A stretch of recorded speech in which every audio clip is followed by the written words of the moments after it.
And welcome back to the Texas Only State Challenge. We are in our second off season where we really need to upgrade this offense to get them going. We're probably going to see a few key players who were previous starters for us leave to bring in some serious young talent. At least that's what we're hoping. Fingers crossed. As we get started, I do want to take a brief look at some more stats. We wrapped up last episode taking a look at the player stats. I want to take a look at the team stats to really give us a better idea of where our team is at. So offensively, in terms of, let's go with points. That has to be here somewhere. Surprisingly, it is not though. It just goes by yards. So let's, I guess, go with total yards. We're the second worst, right in front of the Colts by actually a pretty decent chunk, by about 300 to 400 yards. So we're at least not the worst in terms of passing yards. We start at the bottom here. Colts, yet again, down at the bottom. I would say with passing, we're about average, maybe slightly above average. Rushing, though, we are the third worst rushing team in the league. And I think that just says how little of an effect Aaron Jones has had on this team. He's a 90 overall, maybe 90 plus overall superstar guy, and we're one of the worst rushing teams. And it's not like we have a bad offensive line. We have a fairly decent offensive line. They've let us down, don't get me wrong, but still, it should be better. We also have the sixth worst, at least if I counted correctly, the sixth worst points per game. So we're really needing to get more points. The rushing game needs to improve. The passing game it's solid, maybe a little bit better than solid. In terms of passing touchdowns, a little below average, but still about average. And rushing touchdowns, one of the worst. So again, it comes down to the running game. It's not doing its part. And I think that means we trade Aaron Jones and we give the ball to someone else because he's clearly not getting the job done. Defensively, we were the second best team in terms of total yards allowed. And that was by a pretty close margin, about 15, 16 yards. So the defense is actually doing really well. We allowed the least amount of passing yards, but we did give up the third most amount of rushing yards. So across the board, the running game needs to improve, both offensively and defensively. We have plans to hopefully try to address that a little bit with our defensive line adjustments, but still not great. Points allowed, we're pretty much sitting dead center, so average. Sacks, we're definitely below average. We need to improve that, and maybe the adjustments to our defensive line will help that a little bit, but we're just gonna have to see. And in terms of interceptions, we're above average. So that solid. Fumbles though, or fumble recoveries, really nothing spectacular. I think we had a couple of them throughout the season, but a lot of teams had a couple of those. So I would still say about average, maybe slightly below average. But it really seems to be the run game, both offensively and defensively, is the key areas we need to improve at. So with that being said, it's time to move on, get through the end of this season. We'll check out the Pro Bowl just to see if we have any players in it.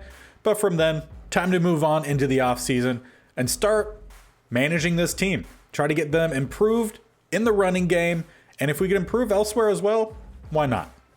So, Pro Bowl. We'll run through this pretty quickly. NFC got Jones, Hurts, and Jones. AFC, Tua, Burrow, and Wilson. Running backs are going to be Barkley, Harris, and Kamara. Chubb, Henry, and Harris. Fullbacks are Richard? I feel like I've heard of that pronounced a couple different ways. Juszczyk, Gilliam, and Yanovich.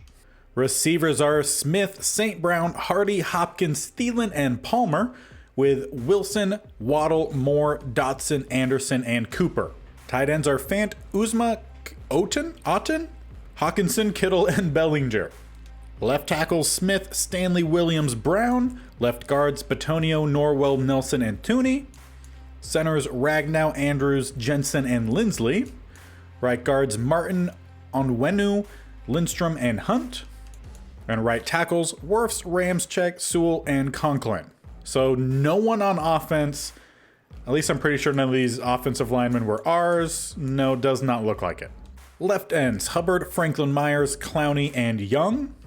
Right ends, William, Lawson, Donald, and Bosa.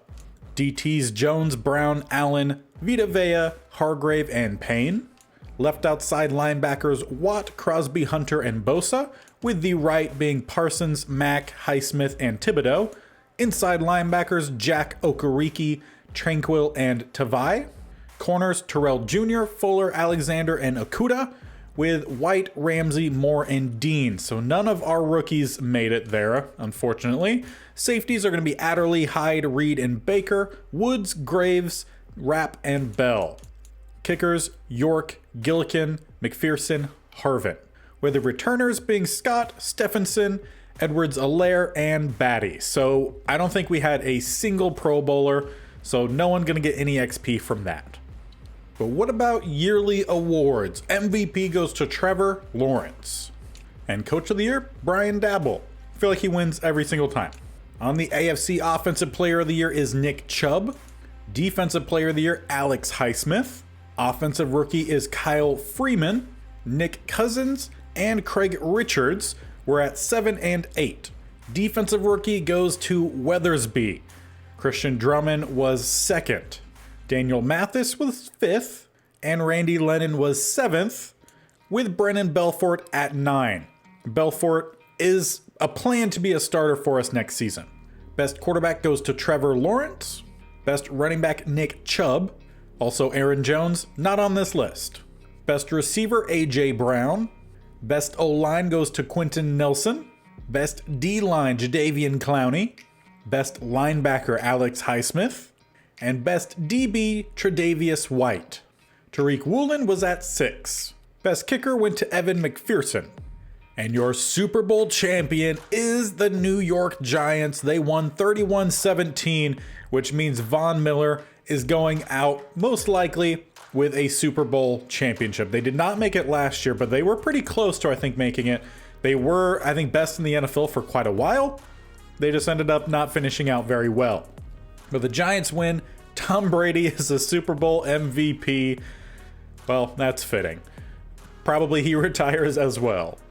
But surprisingly, after going through the retired list, they didn't actually retire. Tom Brady apparently still in it, as well as Von Miller. If we go to the Giants, yeah, no one retired, so they're still going strong.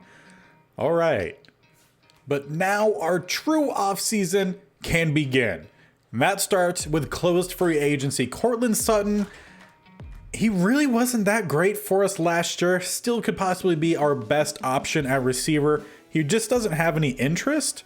We might still offer him something, but a lot of these guys, they don't have much interest. So there's not much of a reason to try to negotiate with them because they're just not going to want to come unless you pay him an exorbitant amount of money. Andrew Billings does have interest, but his spot is pretty much getting taken over. So we'll see if there's anyone younger with a similar overall. Not at this point interested in bringing back Billings. Same for Ryan Tannehill. We want to go after one of the quarterbacks. Now, Jermaine Ifedi has some interest. He's 30 years old. I want to see if there's anyone younger. He was a backup lineman for us, so we don't necessarily need to bring him back. And anyone else who just doesn't have much interest, I'm not really going to try to bring back. Darius Washington, he's been a decent backup for us for a couple seasons, so we'll offer him a little something. If he takes it, great. If he doesn't, that's fine. He's going to test, but we'll see if he comes back later. But yeah, pretty much everyone else just doesn't have any interest in coming back, so we'll try here with Courtland Sutton. Again, I don't expect him to take much of a deal here, but if he does, fantastic. If he doesn't, we'll still try to offer an open free agency, and that looks like where he's headed. And if we wanted to franchise tag him, it would be $20 million, which I think is too much. And for our first round of negotiations for open free agency, it's looking very tough. A lot of the guys we were trying to bring back really don't want to play here, and they all have offers besides one, who's a new guy we're trying to bring in. Eric McCoy, the best available offensive lineman for us, has a lot of other offers. We're kind of on the top of the board, but he could very well go in a different direction.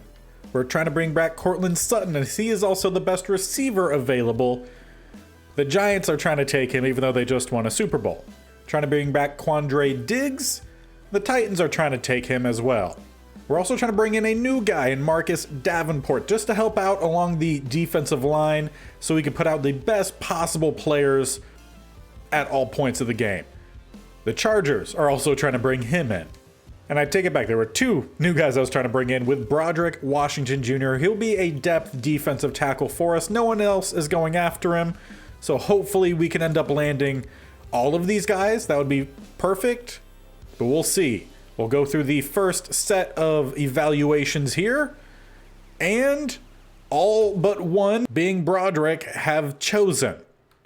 We bring in none of them. So we miss out on all of our best possible players. Well, that's unfortunate. And with all the last group of players not wanting to come in, except for one who's semi-interested, we have a new group. Brought in the best next available. So instead at safety, Adrian Phillips, we're trying to bring him. He has better speed and acceleration, but a little bit worse zone coverage. I did find Joseph Asai, assuming that's how it's pronounced. He's a young edge guy. He's more of a faster, less strong, but still has some power moves. So maybe he could slot in somewhere. Again, just trying to bring in as much talent as possible. Still trying to bring in Broderick Washington. The next best receiver is Jalen Reagor. I don't know if he would really get into the starting rotation, but if he's the next best, then that's who we have. And trying to bring back Jermaine Ifedi after we couldn't bring back McCoy. So we'll see how this one works. We'll offer everyone. All but Washington again have chosen. And we at least bring in 3. So we bring in a safety, which we need. We only had one starting safety. We bring in another receiver. And we bring in Ifedi, who could possibly start on the offensive line. Or we might be forced to start the rookie who struggled a little bit last season. So we'll see. But the other ones end up deciding they don't want to come here. And now for the third group. In the same first round of open free agency, still trying to bring in Broderick Washington. We found Michael Clemens. He's 27, so on the older side, but we're at least trying to find some decent depth. We're in the front for both of those. No, they don't have any other offers. Same for Joseph Noteboom, who again would just be a backup, at least hopefully. Did find Kingsley Kiki. Try to bring him in. Now there is some competition here for Deontrez Turner. He was a rookie we drafted last year. We put him on our practice squad. He ended up getting picked up. So it looks like we'll need to offer a little bit of a better contract to try to keep him around as someone we could try to develop. So we're going to have to offer him a little bit more money than what I would have liked, but that should put us in a decent spot. And at least ties us up with everyone else. So for our last evaluation of round 1, 2 players decide. And did we end up picking either of them up? We bring in Michael Clemens. And that was it. So the other guy, the lineman we were just negotiating with, he went to one of the other teams. But that's it for the first stage. We'll move on to the second. And into the second round, we can offer up to 10 players. I don't think we really need to. So here is who we currently have. Broderick Washington still on the list. Found Joseph Noteboom. He's at least under 30 for at least one more season. 72 overall, doesn't have any other offers, not giving him a big one. Kingsley Kiki, we raised an offer for, so we're in the front. We found JT Woods, a young developmental free safety, who potentially we could start over an older guy if we need to, as just development. James Lynch, we're about a similar offer with several other teams, and our Darius Washington trying to bring him back. So we'll evaluate, I should say. All but one decide where they're going. So let's see. Broderick does finally join. Kingsley Kiki joins. We get JT Woods. We also get James Lynch and our Darius Washington. So I think it was everyone on that list except for Noteboom. We'll evaluate a couple more times, see if he joins. And if he doesn't, okay, which he doesn't, no problem. We don't necessarily need to have him. I think we'll have enough depth. So let's move on to some of the mock drafts. And currently we are slated to have the number 4 pick in the draft. As you see here, they have us going with a fullback for some reason. One of the quarterbacks is slated to go at number 3, which is one of our available quarterbacks, Mitchell Townsend out of UTSA. His skills: B deep, A medium and short, B throw on the run, A to B throw under pressure with A awareness, A stamina, C break tackle, B play action. I mean, there is some really good ratings here. He does look really good. We might need to take a look at the other two possible quarterbacks before we make a decision on if we really need to trade up one spot. So our other two options is another top 5 quarterback in Hugh Webb and a round 1 in Mason Langford. We'll start with the strong arm. He actually doesn't have that much of a slower speed compared to the previous quarterback, with elite throw power, and his acceleration is okay. His skill sets are A deep and short with B medium, A throw under pressure, B break sack with B awareness, and injury is a D to an F, so he is prone, at least appears to be, prone to injury, which is maybe a little bit of a concern. As for the round 1 quarterback, also out of SMU, Mason Langford, 6'1", 233. Similar athleticism to the first quarterback we looked at, with a similar throw power to the second quarterback. So these guys are all pretty similar. He also doesn't have great injury rating. B deep with A medium and short. Throw under pressure is C. Throw on the run is a C. I mean, I don't think you could go wrong with any of these quarterbacks per se. I do feel like they are listed in the correct order though, with Mitchell Townsend at 1, Hugh Webb at 2, and then Mason Langford at 3. So probably what we end up doing at the top is just, if Townsend goes before us, he goes before us, and we can choose between Webb or Langford. The receivers in the draft class, now the receiver is actually a kind of a need. There is Gerald Pleasant, who supposedly went up 4 spots throughout the season. He's 5'9", 195, 22 years old, out of Texas A&M. He is a burner, running a sub 4.3, next to no bench reps, as expected, but he actually has really poor acceleration and agility. So that is confusing, to say the least. And he can't catch the ball. He can't run routes. I don't even know how this guy went up anything. He has no awareness. I mean, maybe a running back with ball carrier vision, being an A to a B, but at 195, I don't know. That's a weird. If he drops, maybe we consider it. There is, however, a day 3 projection that's actually a round 1 tight end. He could possibly help out in the passing game. Marquise Sampson. He runs a sub 4.7, which could be pretty good with some decent bench reps.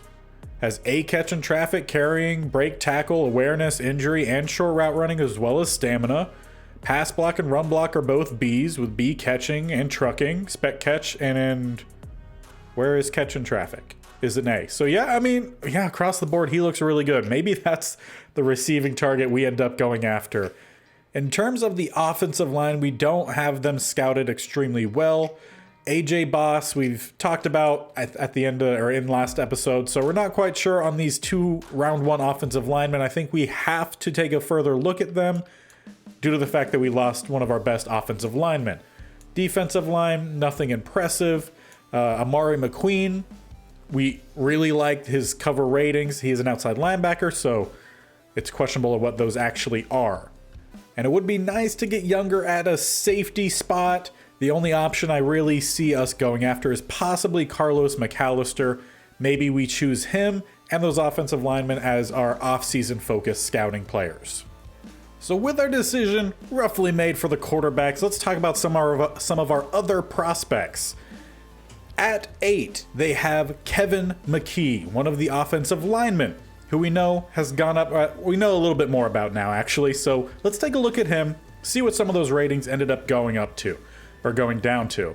6'4", 340, 22 years old, out of A&M. High motor, good discipline. He's also extremely strong, while also having some speed as well. Now it looks like he's probably more of a power blocker, but isn't great, I would say. Run block is going to be a C to D, so he's primarily a pass blocker. I don't see round 1. I see maybe round 2. they do have us at 9 taking the tight end. And I don't know if I would go tight end that early.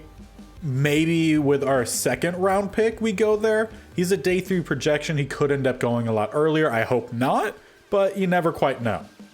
So let's get the draft underway. I'm sure some of you think we should trade up for that first quarterback. Moving up one spot, I feel like we would have to give up a lot more than what we could get from it.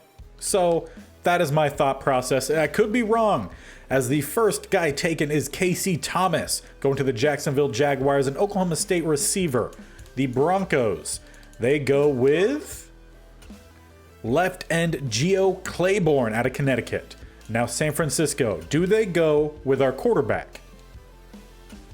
They don't. They go Michael Reagan, right tackle out of Oregon State, which leaves us the possibility of taking any of the quarterbacks that we had available to us. So, who do we think is going to be better? I think it would be Mitchell Townsend. He has a variety. He's on the shorter side of quarterbacks, but I think the player notes were better than the other two. Some of the other two definitely had some bad traits, I would say. Lightning quick release is always good. The physicals, we know he's pretty fast. He has great throw power. Might end up being like a 92, I would think, possibly somewhere around there. But he has the agility, he has some acceleration, some speed. He has 18 to 19 bench reps, so, I mean, second in the class, with good short and medium accuracy, with solid deep accuracy. He could throw on the run, he could throw under pressure. I think he could do it all. He's probably the most start-ready quarterback. I think that's where we go. Mitchell Townsend is a hidden dev with 92 throw power. I nailed it. 81 speed, 81 change of direction, 84 agility and acceleration, all at 21 years old out of UTSA. I think that's a solid get. We'll find out his other ratings when we get to the end of the draft. Now, we don't pick again until that 9th spot. That first offensive lineman, I don't think would be our go-to. In fact, can we take a look at the other offensive lineman to roughly see what he ended up looking like? And finesse is really bad. Run block finesse is bad, but pass block finesse. So he's a strict pass blocker, not a run blocker. I feel like that's what we have already with the last lineman we took in the previous draft. And McKee, who they, I think, had going at 8, he has a lot better strength. And he does have run block power being an A. So if run block is a C, get pass block power being a B, he's at least going to be a little bit more balanced. I wouldn't say he's the best, but I feel like we have to go with best available offensive lineman with our next pick. And we do pick with the 4th pick in the second round that I might end up using to get Marquise Sampson, as I know he's a first round guy.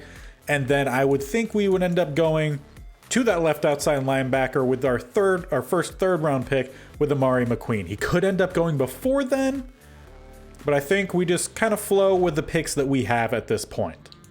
So as we move along to our 9th overall pick, Hugh Webb goes next to the Chicago Bears. We'll have to take a look at these quarterbacks, see who ended up being the best. Jacoby Jackson, right end, Ohio State, goes to the Colts. Buccaneers go right outside linebacker, Leslie Samuel. Raiders, they go with Kevin McKee, so he does go the spot before us. So that leaves us with one guy. Maybe we could trade down as well. Let's take a look at the board and see where some of these guys are, or see where the offensive line is expected to go. So they actually have AJ Boss as the 7th best player available. That might be incorrect, but we have to get an offensive lineman. So we will go with AJ Boss. Probably not the best of the two, but we know we have to go after offensive lineman help. So AJ Boss is a selection, and he's a hidden dev. 21 years old, 84 strength, 74 agility and acceleration with 71 speed. We'll see if he gets slot in somewhere. And from here, I'm going to go ahead and move to our next round pick. I don't think that tight end would end up going actually in the first round, being a day 3 guy. Second round, that's completely possible. If we take a look at the tight end board, there's still some round 1s, round 1 to 2, 2 to 3, before you get all the way down the board to him. as he is towards the bottom, unless I already passed him. I must have already passed him. Yeah, he's down at 7 at day 3. I think we'll be fine to drop down to that second spot, or second round. And I was right. He is still there. So we're going to take a day 3 prospect in the second round, 4th pick in the second round, even though we know he's a round 1 talent. So Marquise Sampson, our new starting tight end, is a normal dev. How do you go up that much and only be a normal dev? We'll see how well he plays on the field. Now we don't pick again until the 4th pick of the 3rd round. I do want to see where it has that outside linebacker at. If he's towards the top, we might consider trading up. Looks like there are still 4 more guys expected to go before him. So if some of these guys end up going, there is 1 more pass cover guy in front of him. Maybe Marvin Anderson also has some cover ability.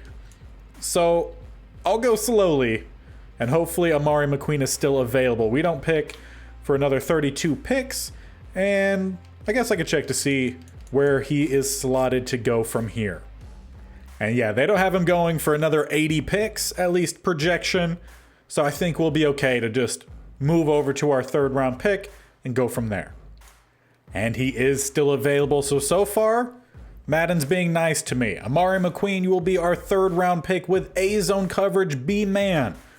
Hopefully that translates. Also a normal dev with 80 speed, 91 acceleration though.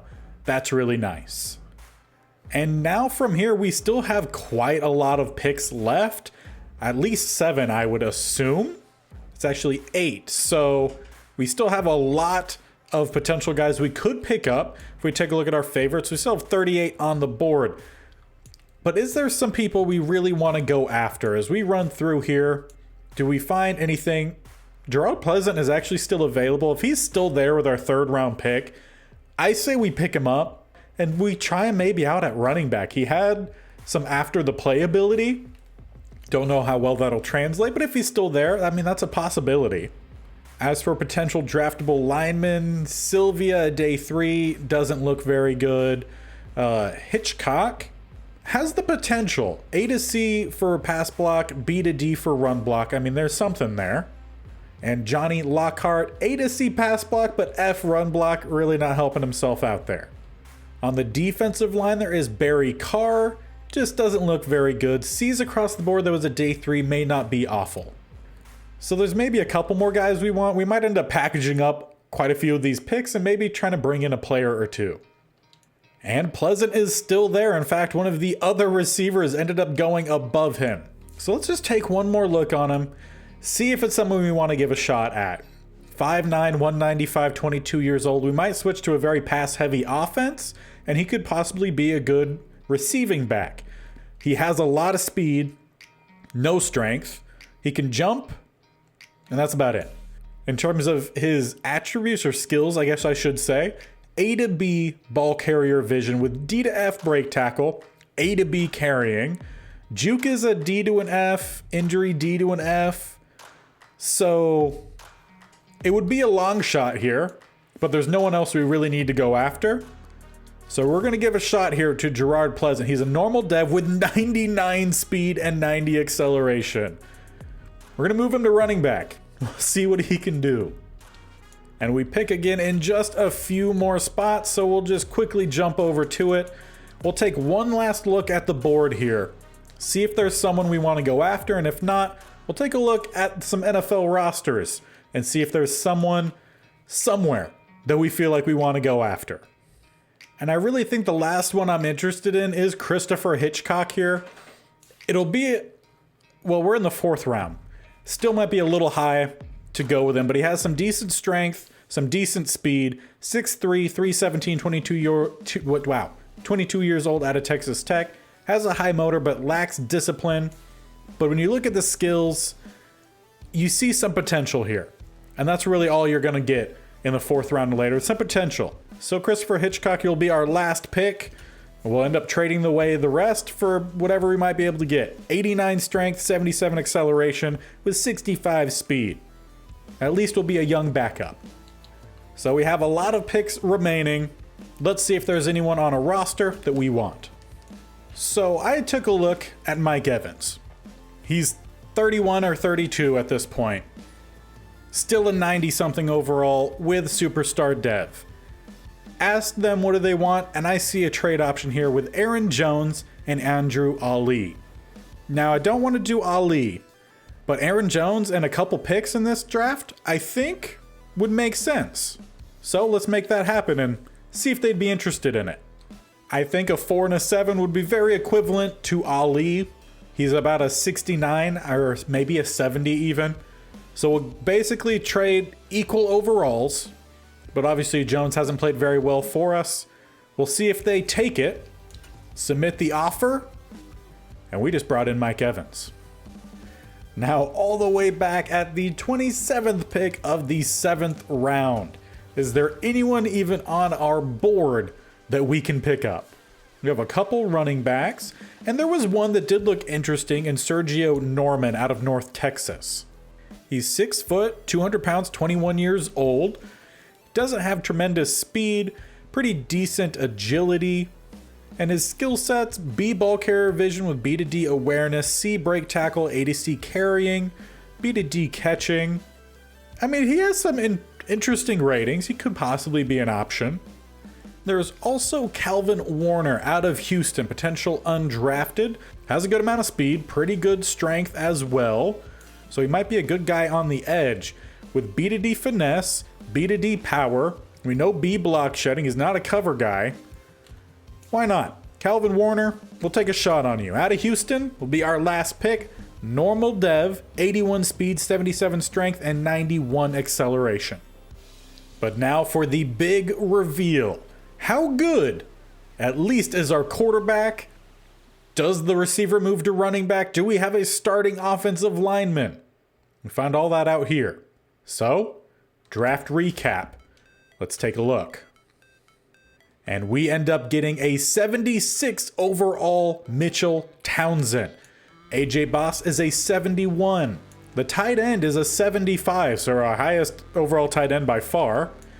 Amari McQueen ends up being a 63. That's a little bit lower than what I expected. We'll take a look at all these individual ratings in a moment. But Gerard Pleasant, a 65 overall receiver. We'll take a look just at his receiving stats real quick before we switch him over to running back and see if he improves. Doesn't have much route running or release, hands are questionable, but he has a lot of speed. So if we edit him, change him over to a running back, again, he was a 65. If we move him over to running back, we'll probably adjust some numbers as well. But move him over to running back, he ends up going to a 62. So maybe wasn't a great switch. We took a shot at it, and he definitely doesn't have a lot of after the handoff abilities. If we get him into open space, he's a burner, but that's about it. He might end up being a practice squad kind of player. Past him, we end up getting a 67 offensive lineman in Hitchcock, and then Calvin Warner is a 66 overall. Will be moved to an end. So he was a 66. If we move him over to left end, he ends up going up slightly to a 67. So let's take a deeper look at these players, starting with Mitchell Townsend, our new starting quarterback with hidden dev. So we take a look at the ratings: 92 throw power, 78 accuracy deep with 85 medium and short. Awareness, pretty good to start off with at 79, throw on the run 81. Play action 76 with throw under pressure at 77. So overall, not bad. Ends up coming in pretty much the same overall that Tannehill was prior to regressing this offseason. So should be a lateral move. I'm pretty sure I need to change his face because he's 21 years old and he looks like a 50-year-old. As for the offensive lineman, AJ Boss, also hidden dev, has a better face for 21 years old. Not great in the run blocking. It's about what we expected though. After you take away the morale that's hitting him, we'll move the run block up to a 70 with pass block being 80. He's definitely a tackle. We know the rookie, or I guess now would be a sophomore, the previous offensive lineman that we drafted who got the start the last 5 games. He gave up a lot of sacks. This is at least competition for him. Now, the one player that might make the biggest impact past the quarterback, Marquise Sampson, the tight end with a lot of size to him, has 83 speed with 82 catching, has some decent run blocking, awareness is pretty good, Short route running is actually pretty good for a tight end. Acceleration 85, can catch in traffic. I mean, I think that's pretty solid across the board. Injury 99, fantastic. He could very well be a major threat on this offense. And it's also important to remember we did end up bringing in Mike Evans as well. So we upgraded majorly at receiver. Now, Amari McQueen, I expected him to be better. As we take a look at the cover ratings, really not great. We might need to bring in some more free agents at linebacker to help fill out some roster spots. I definitely expected better from him. Tackling is a little low, hit power a little low. He has some speed and acceleration, that's for sure. But his cover ratings really aren't that great. As a third cover guy, I think he'll be okay. Hitchcock ended up being, like I said, a 67 with coaching boost, goes up to 68. And he's definitely a developmental guy. He has good strength, but past that, he's got a lot of work to do. And Calvin Warner, the last pick late in the 7th round. He also goes up to a 68. And he actually has a fairly decent balance between block shedding and power moves, which you typically don't find later in the drafts, with some speed, some strength, great acceleration. Tackling's pretty good. I mean, for depth, he'll be solid for us. But what about these other quarterbacks? Hugh Webb taking the pick after us.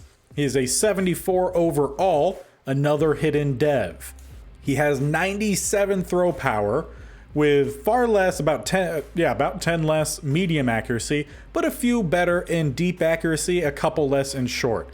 He has some decent speed and acceleration, so I think we would have been okay going with either of these quarterbacks, but we technically got the higher overall rated one, at least so far. Langford ended up being a 75 overall, but normal dev. So we definitely got the best quarterback available. He has 94 throw power with, I think, around the same deep accuracy, the same medium, and a little bit less short accuracy with a little bit less speed. So we definitely got the best quarterback because we have the highest overall and best dev trait, but I think we could have been pretty solid with either one of these. I like, though, that we do have a dev trait. It's going to be at least a star. The only other one I want to take a look at is McKee, who is a 74 overall, so 3 overall higher, also a hidden dev. So we would have got hidden dev either way on the offensive line.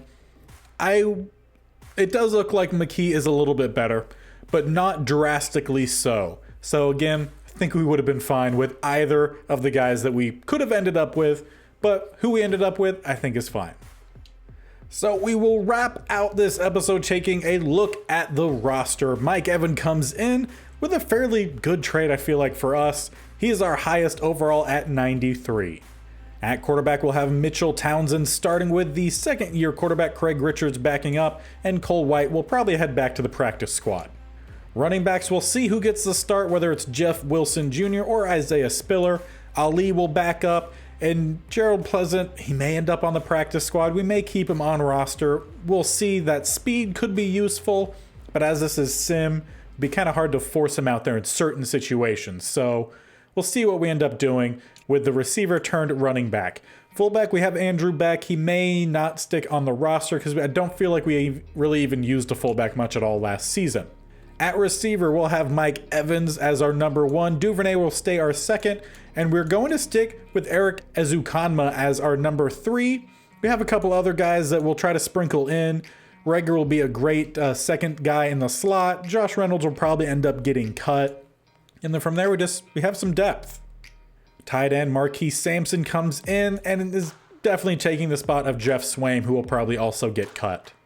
The starting offensive lineman will probably continue mostly as it was last year. Jake Matthews at left tackle. Rashawn Ellison might get a start at one of the tackle spots. Maybe the right end, maybe that'll help him out a little bit. It'll be a competition between him and AJ Boss. Boss has the better speed, less acceleration, a little less agility, a little less change of direction. Strength, about the same. Awareness, about the same. Pass blocking across the board is about the same. AJ Boss is a little bit better of a run blocker, though. So that might give him the edge and give him the start despite being a slightly lower overall. At center, Connor Williams will continue to start. Right guard Will Hernandez will get the start. And Terrence Steele possibly starts at right tackle. Some of these guys might switch around because we currently do not have a starting left guard, but due to the fact that we have 2 potential starters at left tackle that are not starting, we'll move some guys around in between episodes. At left end, Ed Oliver, he'll play a hybrid role. He'll play some of the base package left end and some rush DT when we go to nickel. That means Brennan Belfort could very well get the start in the nickel rush. We also have Kingsley Kiki, we drafted Calvin Warner, and we also have Alex Okafor at 33, though he probably gets released. Right end, we have Charles Omenihu. We also brought in Michael Clemens just to add a little bit of pressure to some of these guys. We need big plays. Clemens does have a much better block shedding, so maybe Clemens gets the start in the base packages and Omenihu gets the rushing situations. There was also Logan Hall, who's still a bit of a work in progress. At DT, we have quite a few of them. Most of them aren't going to make the final roster. We stick with Poona Ford. We bring in Broderick Washington as a backup. Taquan Graham still with the team. We also brought in James Lynch, so there might be some roster battles. I'll take a further look in between the episodes and update as we start the next episode. Some of these guys at the bottom probably going to be cut or practice squad. At left outside linebacker, we probably start Amari McQueen just so we have him developing. If we take a look at the coverage ratings, they're better than Matthew Adams, who is the higher overall, but the block shedding is about the same. Tackling is about the same. So I feel like we go in the younger direction there. Middle linebacker Daniel Mathis will continue the start. Like I said, we still might need to bring in some more depth. We definitely need to bring in more depth for the linebacker. So that'll be in between episode moves. Nothing really changes with the corners. Some of these guys were on the practice squad last year, may go back or may get cut. Free safety, we have JT Woods and Ardarius Washington. We did end up bringing in Adrian Phillips, and potentially we move one of these guys over to free safety, or we just give it to the young guy in JT Woods and let him play. It's a decent possibility. 74 zone coverage is about what these guys have, so we might just rock with the younger guys this year and see if that makes a difference. Justin Tucker still hasn't retired. He'll stay our kicker, and Michael Dixon is our punter. But that'll wrap us up here for the offseason. We brought in a new starting quarterback. Someone new is going to be starting on the offensive line. We have a new starting tight end. We brought in a lot of backups on the defensive line. And the biggest change, at least in terms of overall, is Mike Evans is now a part of the squad as we got rid of Aaron Jones, who just wasn't doing much. And with that change, we'll probably go more pass heavy in the next season. So make sure you guys are subscribing so you can see that next season by hitting my bear icon on the opposite bottom corner of me, or you can hit the button down below, whatever you prefer. Also make sure you tick that bell icon to be notified of when these videos go live. State-only challenges posted every Wednesday and Saturday, with my Commanders Replacement Squad series posted every Monday and Thursday. So 2 series, 4 videos a week. You can also check out the shorts on YouTube or my TikTok where I post the highlights of all these videos. But until next time, thank you guys for watching. We'll see you later. Bye.